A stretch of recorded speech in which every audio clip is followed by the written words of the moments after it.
Flynn, your host with Blight Labs, a full-service marketing agency. Today's guest is Tessa and Ryan. Feel free to introduce yourself and let our viewers know about your background and yourselves. I'm Tessa. I'm Ryan. We're actually a brother and sister team. We're the founders of Hope Innovations, which is a hydroponic technology company. I think one of the things we're kind of most proud of is we also have one of the most successful Kickstarter campaigns in Alberta history for just 2 people. We're also inventors. We've developed patents in our industry. We've been featured in magazines. We've been on national news, been on many podcasts. We do online live trainings. We build courses. And we just recently actually launched our first book. And I guess what I'm trying to say is we've done a lot to try and help a whole bunch of people and establish ourselves as experts in this field. Awesome. Well, tell me how the journey started. For sure. So I guess the biggest thing, as you're going to see throughout our journey, is I kind of dove heavily into the marketing role of the company, and Ryan is the genius and he does all of the inventing and design of that. And you'll just hear that throughout the stories or our journey. She's really smart too. Don't let her get away with that. But anyways, for me, I feel like I've seen these engineers that make things that change the world, and they do the most good they could have done in their life. And they almost do the most good that anybody could do in their life. And I really want to be on the list of those engineers. And similar, surprise, since we are siblings, other than the engineer, I wanted to do as much good as possible with the time I'm giving here. And so with me, I pursued that through environmental science and I got a degree. Throughout that process, I just realized how broken our current food system was. And if we could solve that, because the large corporations and farms aren't going to solve it anytime soon. And so the big problem we realized is we really need to get to a system where food is way more affordable, it's way healthier, it's way more accessible. And if we could develop technologies in a way where everybody's growing food, hopefully it'll become so abundant, it could practically be free. And that was sort of our vision of our company when we started. Awesome. Well, tell me about... Go ahead. Oh, no, sorry. Well, tell me exactly what the brand and... Tell me what the brand is. Our brand, we develop hydroponics indoor gardening systems, and that allows people to grow food where they normally could not grow before. And so if you live in an area that is -40 or +40, short growing seasons, you can actually grow your own food inside your house all year round. Yes. And if you're not familiar with hydroponics, it's basically similar to how you would garden normally. It's just without soil. So you grow with water and a nutrients-rich solution. That's basically your water and your nutrients. And this gives you so much flexibility. And it's so amazing that, especially when we started out, we were not really sure why this is the first that we've ever heard of hydroponics and why this isn't already being used everywhere. And so throughout our journey, we quickly realized that the reason why it wasn't as popular as it should be was it was super expensive to get into. So it was $5,000 to $10,000 just for a grow light, and that's not counting a system. And then it was also really complicated. There was a lot of steps, and there wasn't a lot of information out there on how to. So one of these steps was transplanting, which was a nightmare. And it's something you do really early on in the hydroponic process. When you first start, before you even start growing, you have to transplant the plants inside. And it was killing half of our plants. And we thought, well, this is probably a good reason why nobody's doing this already, especially when you're first getting into it. And if we could find a way to improve this, we might be able to make something that everybody can use and they can grow a lot easier. So we spent about 6 months developing a process, a cup, that would allow you to just drop a seed into the cup. It would germinate. There's no transplanting. Super simple, super cost effective. And it was a novel enough technology. We were even able to patent it and keep this technology sort of for ourselves. It was a big deal. Yeah. And so then now we had a really good way to simplify it. We thought that we'd make a more user-friendly gardening that you could just pretty much set up and it will do everything for you. And so we were kind of figuring out ways and a design that we kind of could make that happen. Yeah. And the designing the product itself got to be really expensive because you talk to an engineer and they want $1,000 to make the change. And then we were trying to prototype. So you're doing 3D prints. It was early on in that process. So 3D printing was really, really expensive. And it kind of inhibited us from being able to make many changes. But eventually we got something that was pretty solid, I would say. Yeah. And then when we got it, we were happy enough with it. We went out to our family and friends. They tested it out. They loved the results and they really liked, again, the idea of growing their own food all year round. And so they encouraged us to take our idea and now our product and take it to market. And then through that, we seeked out investors. And that was kind of the first step. And unfortunately, the investor route kind of ended there fairly quickly. A big part of our brand, a big part of what we're about is trying to solve this problem that we mentioned early on. And for an investor, their goal is to make money. And when we introduced our product, they wanted us to pivot into something that's like a reoccurring customer based model and increase the cost of them to grow their food, make them dependent on us. And it seemed everything that's the opposite of what we're trying to do to solve this problem. We're trying to make people more independent. We're trying to make food more affordable. And we very quickly realized that I don't think the investor route is going to work for us. So we did more research and we found out about crowdfunding and Kickstarter. And so with this way, we knew that we could keep our mission, keep our business, keep our product exactly how we want it. And we can kind of get people to pre-buy it and launch it into market that way. And if you're not familiar with Kickstarter, this is a crowdfunding campaign. People are kind of all or nothing. So if you make your goal, you keep the money. And they basically pre-bought your product, you deliver it. If you don't make your goal, then they get all their money back, you get no money, but you're kind of a little saved because you didn't make a product that nobody wanted. So it's great for sort of that market validation as well. But we're still pretty new to the whole concept of marketing in general. And the more research we did, because we were actually currently working full-time jobs, we had no experience with e-com or with business.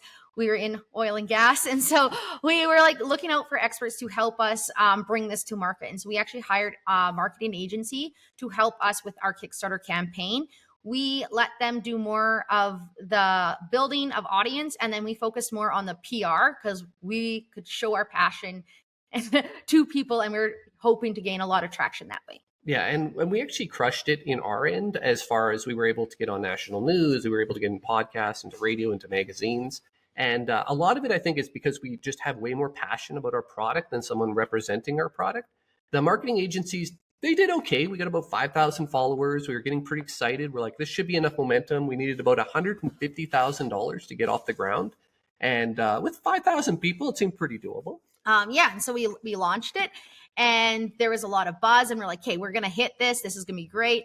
And we definitely did not hit it. We didn't even come close. I think we got maybe $30,000, which meant we got zero. we all the money went back to the customers, and we were in debt. I guess not in debt, but we spent $15,000 on marketing with nothing to show for it. But throughout this process, we got a lot of feedback from people. And a big thing was they loved the idea. And so we knew we had something. We just had to figure out how to decrease the cost of startup. And we had a meeting with like me, my sister, and my dad to try and see if we could solve this. We had an epiphany while we were having breakfast, and we stumbled upon a manufacturing process would unbelievably change everything, get us to reduce our costs from $150 to about $10,000. And this kind of made it so like, okay, I think we can actually get this thing off the ground. The product's better. It's simpler. Let's make this happen. And again, good thing about the failed campaign is throughout that process, we actually got connected with an agency that specializes in Kickstarter campaigns and helped a whole bunch of people to be successful. So then we hired them on and we worked with them and implemented their strategies. And a big part of their strategy is to get all of your goal in 24 hours. Then Kickstarter favors you in their algorithm. And then you get millions of views that you don't have to pay for that start to scale you out of control to get these like big campaigns. Yeah, so we worked with them. We implemented exactly what they want. We changed our design and we launched it. And we made our goal in the first 24 hours. And that was huge. And throughout the campaign, I believe we made 30 to 40,000. I'm not 100% sure. But that means that we could bring it to market and we had customers. And we actually were able to like have a market, which was super exciting. Yes. And like not to get into it now, because it's obvious you can go on these things for quite a while. When you're manufacturing a product, there's so many hiccups that you can come across. We came across many of the ones most people do. It took us about a year to get the product out. Like the first batch was all made wrong. And then we had to pocket the cost and all that bad stuff that happens. But after a year, we finally got the product out. And the best part was the people who got the product loved it, and it worked so well for them. And then we knew we wanted to keep selling it and build that momentum from our Kickstarter. So we went out into indoor garden shows, or not, sorry, garden shows, not just indoor. There were garden shows, and we were seeing some success, but we're getting a very common feedback where they loved the idea, they loved that they could grow their own food, but the system was just too big. And we were having some success with these garden shows. We were kind of breaking even. So we made sure that we booked the whole entire year of garden shows to try and build off of one another and really gain exposure. And I was going to say, and that was in 2020. 2020. Something happened in 2020 that made garden shows a little more challenging, and that was COVID. So all the garden shows shut down. We get locked down, and we had to very quickly pivot into online and really focusing more on e-commerce and selling online specifically. And so what we turned to, we were actually doing live trainings instead of just kind of putting it out in the ether. We would do live trainings to hopefully warm people up, and then we'd pitch them our gardening. And again, we were breaking even, we were having some success, but we were still getting this common feedback where they loved the idea. The garden was just too big. Yes, and this is where we came across a bit of an epiphany. I would say if you're ever looking at building a product or you're ever looking at building a service, this is a really important lesson we learned, and we hope that it's valuable for you guys, is you want to find the market and then build the product. You might have a really cool idea. In our case, we had this really cool hydroponic technology, and we built the product. And now we're in this real awkward situation where we're desperately looking for a market, and it doesn't seem that the market that we found is actually wanting specifically what we made. So after this epiphany, we decided that we were going to pivot, and we weren't going to try and push something on people that they didn't want. We were going to make the perfect indoor garden, which everyone wanted. And so we went out and did research. We went and looked at our competitors' 1- and 2-star reviews to see what people didn't like. We were looking at forums. We also, at the time we were building, we had a community, and we were reaching out to them to see what they liked about systems, our systems, and what they wished that they could have in an indoor garden. So we collaborated all of that information, and it actually gave us we had 5 common things that kind of were overwhelming that allowed us to kind of have a little blueprint to the perfect garden. And it was kind of surprising. It's not necessarily the things you think of intuitively. A big one was people didn't want something that's a lot of work to maintain. So they hate having to take the whole system apart for basic maintenance, or really hard to get to things that are commonly breaking. They also hated how a lot of pieces are customized. So if something broke, you had to buy a whole nother system or a whole module. So we really focused on designing our system to be interchangeable with common parts. So you can use like different lights, different pumps, your own seeds, different media. And what that meant is just that the system is going to last you a very long time. And as technology improves, you don't need a whole nother system, which seemed to mean a lot to people. Yeah. And then another one was people were tired of these expensive refill pods that they're having to buy, and they're custom for that garden. So they're about $3 to $9 for one seed to grow one plant. And then the company determined what you wanted to grow. If they were out of stock, you couldn't grow. And so people wanted more independence. Luckily, we had that previous technology that we patented that we could implement. And so now you could drop any seed from anywhere into a cup. And instead of spending like $9, it costed 50 cents. Yes. And then people were kind of tired of getting conned into these like systems that say that they can grow 50 plants, and really they're only growing 2 or 3. And a lot of this is plants need space to grow properly. And if you pack a whole bunch of them in a small area, they just don't simply grow. So we really spaced out our system to be like the ideal amount. So it is only 4 plants per layer, but we will outgrow any other system that's claiming to grow 10 plants in that same layer. And customers like that. They like the fact that we're being honest with them, and we're really striving for the results. And then the fourth one, this was like not necessarily as direct, but a lot of people didn't like to get caught into that consumer cycle where they got a garden, and if they wanted to grow more plants, they had to either buy another garden, or they had to get the 2.0, the 3.0 version, and toss out the other one. And so for us, is we want to make sure we had a solid foundation, any updates or anything that you could just build off of a garden, as well as if you wanted to expand your garden, all you needed to do is stack another layer on top, and you didn't have to buy a brand new garden. So we actually made our garden expandable. Yes, and modular. And the other thing was a lot of people felt like they buy a product and then they're just sort of left to figure it all out on their own. There isn't that support. And especially when you're gardening, there's so many things that can go wrong that not having that support, unless you're an expert, you're kind of doomed to fail. So we wanted to make sure that when you bought our product, there was just an unbelievable amount of support. We built a really strong community that's very active. We did online courses over this period of time. So we had lots of content that we could give them that was all free available, so that once they bought our system, that was the start of their journey, not their end of their journey with us. And it guaranteed their success, so that when they're trying something new like hydroponics, they're not nearly as scared to get into it. And then that kind of gave us the blueprint of what we had to design. So we went to it. However, this time we were going to do things differently. We learned. We thought we learned. No, we did learn. And we decided we were going to do things ourselves. So for me, in the past, what we did with PR, and that we were getting a lot of results compared to hiring it out. So then that showed me that I needed to learn the online marketing world. And so I went crazy and I learned how to do my own ads. I learned how to build websites, email marketing, everything I could think of, I learned on the marketing end of things. And I found that the engineering part was really, really expensive.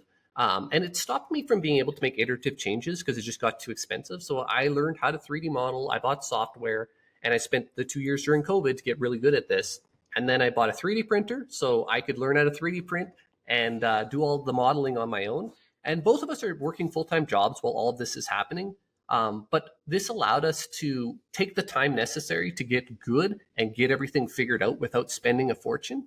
If I would have hired out what I was doing, I bet you would cost close to $250,000 with the amount of prints and the amount of changes that I made to it. And the process is just an iterative process. I even did a YouTube series of me making the entire tower from start to finish, if people are interested in something like that. Yeah. And then, so now that we are having these designs, we're working on the marketing end of things. We knew that we needed to launch it. So we do have a season for indoor gardening. The summer is not the season. People like the winter. And so it was like end of December, beginning of January, when we decided that we were wanting to do a Kickstarter campaign. And we only gave ourselves 3 months to prepare for it and a $10,000 budget. However, we knew that like through our research and our math that we needed to raise $50,000 to bring this garden to market. And so a 5X is reasonable. I guess not reasonable, but it's a stretch, but it's good. We can do it. Like, it's not impossible.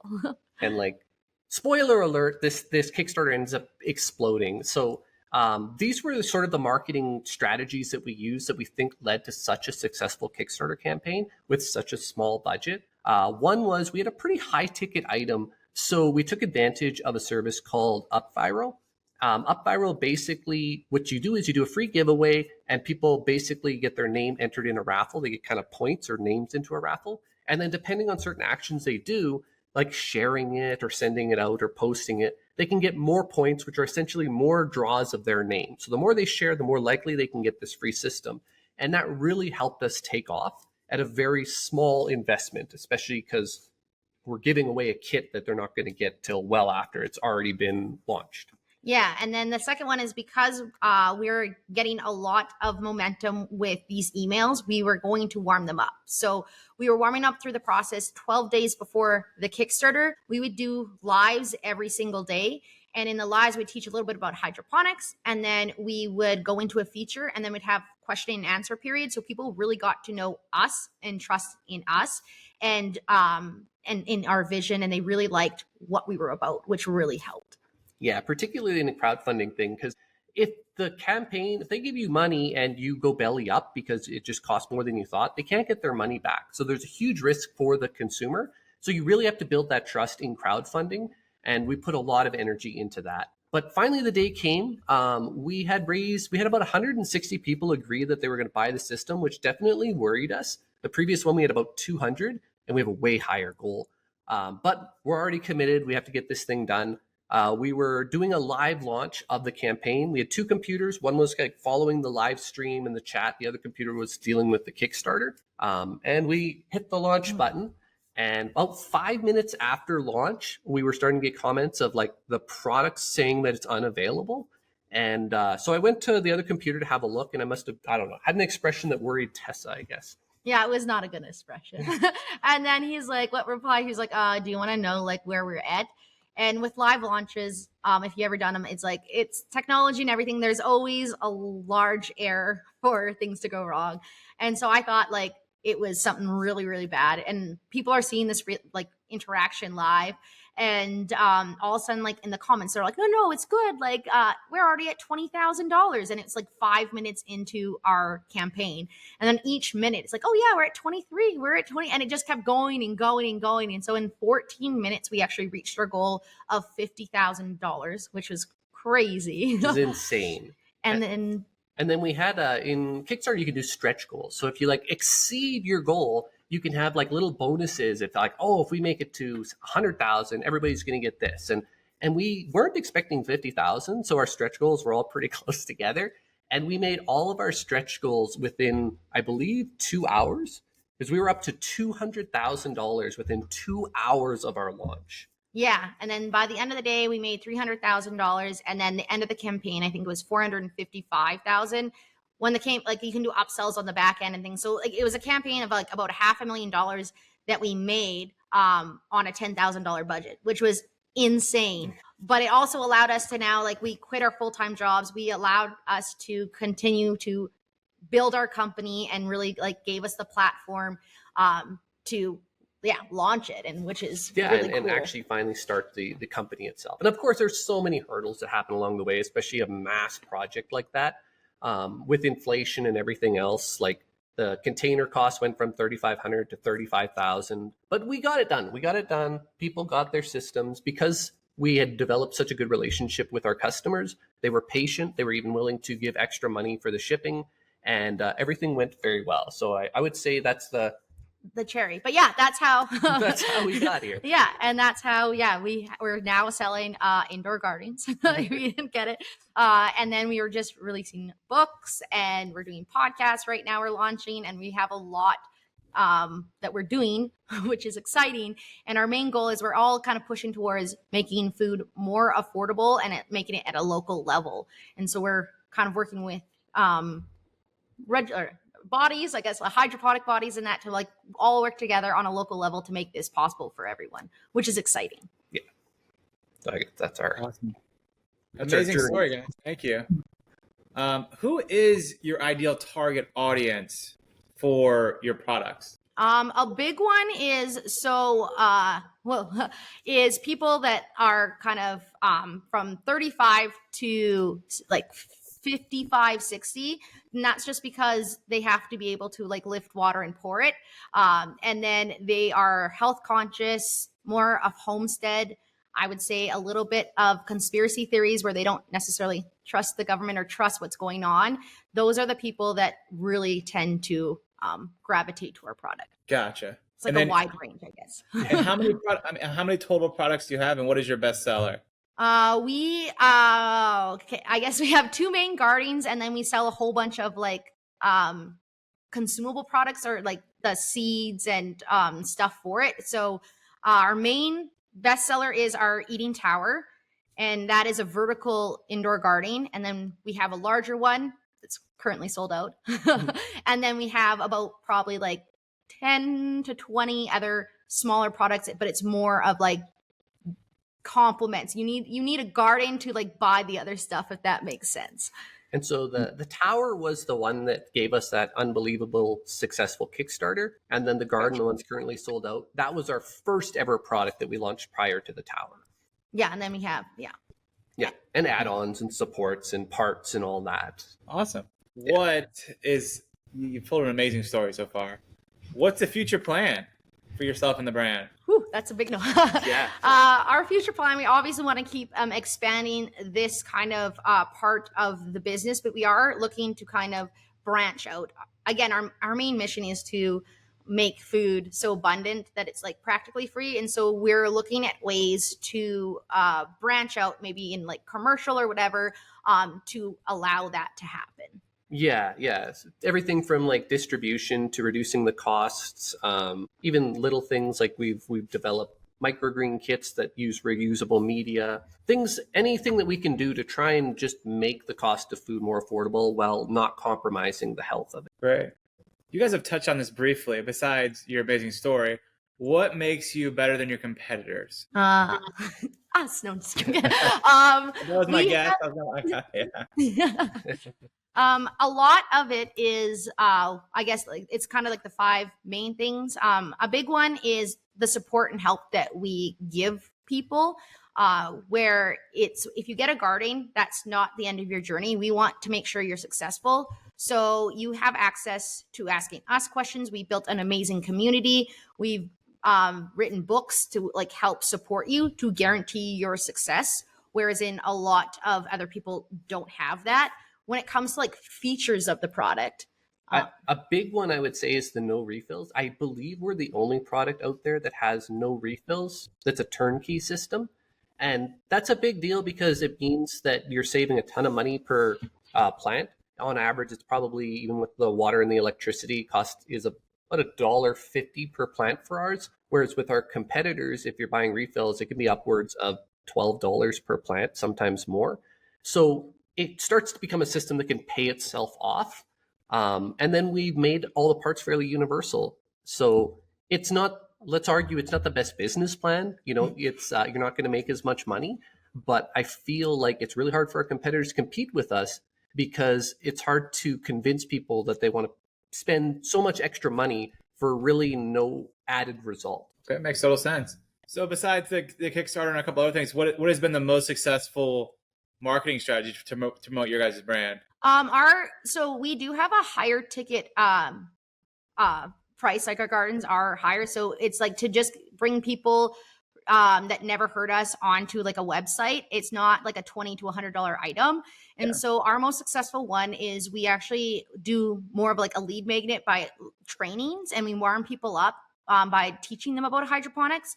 And then through that process, we like pitch our garden. And that's been like the most successful way of just like more so gathering cheap leads and then warming them up and getting their emails, and then eventually like getting them to like purchase it through trainings, through books. Hopefully we're going to be launching a podcast soon. So that will be a ways to like warm them up. Yeah. What advice can you give an entrepreneur that's looking to start an e-commerce brand this year? Ooh. I think that the advice I would do is if you're going to get any like hire anything out, especially when it comes to like marketing, design, you're going to want to know the bare minimums because or at least know, like teach yourself it a little bit first before asking for help. And that's just so you know like what's reasonable, and you can actually know like what you need to ask for, how to ask for, if they're actually giving you good metrics and good data, and you can use that data. And I would say like that's the biggest thing is like sometimes you almost have to like level up before you hire out instead of just like hire out and hopefully it's just going to waste a lot of money. Yeah. That's what we found. And I would say for mine, it's more along the lines of like, at least in our experience of doing these type of things and talking to people, if it's hard, it doesn't mean that you're doing it the wrong way, I guess. Starting a business, building a product, building a brand is hard. And I think it's always going to be hard. There's just not going to be a time where you have your feet up on the desk and money's pouring in. And I feel like a lot of the images you see online is people that like just have money coming in. They don't have to work for it. They didn't put any effort into it.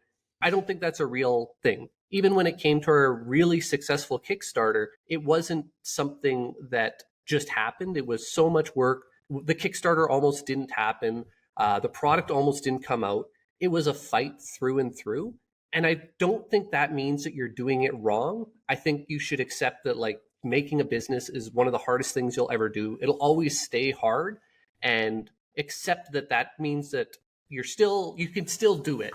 It's not like you should quit because it got hard. Great advice. Well, is there anything that I haven't asked you that you guys want to let our listeners and viewers know about yourself and this awesome brand? I don't, nothing comes to mind. I think we covered it a lot. Yeah. Definitely. It was amazing having you guys on and telling your story and hearing about your products. It was amazing. Thank you so much for coming on.